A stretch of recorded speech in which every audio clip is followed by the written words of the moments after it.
So called software job లో interest ఉంది అనుకున్న వాళ్ళందరూ software development, networking, cyber security and data management వీటన్నిటిలోనూ కలిపి స్టడీస్ ఉంటాయి. చాలా అండర్ రేటెడ్ అనమాట. అంటే చాలా మందికి తెలియదు, బట్ మంచి వర్త్ ఉన్న job. The biggest IT, the great IT, information technology.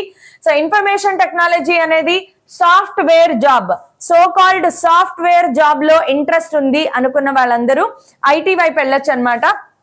So ఇది software development, networking, cyber security and data management వీటన్నిటిలోనూ కలిపి స్టడీస్ ఉంటాయి.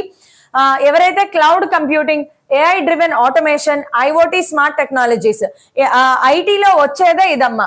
ఇన్ఫర్మేషన్ టెక్నాలజీలో మెయిన్ గా ఇన్కార్పొరేట్ అయ్యేది ఏంటి అంటే IoT, internet of things. Okay, so IoT అనేది నేర్చుకుంటారు. మంచి టాపిక్ ఇది కూడా.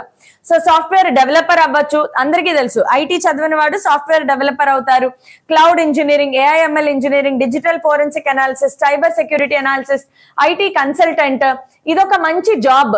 ఈ రోజుల్లో చాలా అండర్ రేటెడ్ అనమాట. అంటే చాలా మందికి తెలియదు, బట్ మంచి వర్త్ ఉన్న జాబ్ ఐటీ కన్సల్టెంట్. ఇది కూడా మీరు ఓన్ ఫర్మ్ పెట్టుకుని మీరు చేసుకోవచ్చు అనమాట. మంచి జాబ్. అయితే కట్ ఆఫ్స్ ఆల్రెడీ నేను ఇక్కడ పెట్టాను, చూసుకోండి. టాప్ 10 ఇంజనీరింగ్ కాలేజెస్ లో 2024 లో కట్ ఆఫ్స్ ఎలా ఉన్నాయి. ఇది కూడా దాదాపుగా జనరల్ కేటగిరీ వాళ్ళకే 20,000 దగ్గర కట్ అవుతోంది అంటే ఇంకా ఎస్సీ, ఎస్టీ, బీసీ వాళ్ళకి 30-40,000 ర్యాంక్ వచ్చినా కూడా మనకి ఐటీలో జాబ్స్ అయితే వస్తాయన్నమాట. ఐటీలో కూడా సేమ్ సి లాంగ్వేజ్ నేర్చుకుంటారు, పైథాన్ నేర్చుకుంటారు, data structures, database management systems, operating systems, computing network, software engineering, web technologies, information security, cloud computing. So ఇలాంటి సబ్జెక్ట్స్ అన్ని మీరు ఇక్కడ నేర్చుకుంటారనమాట.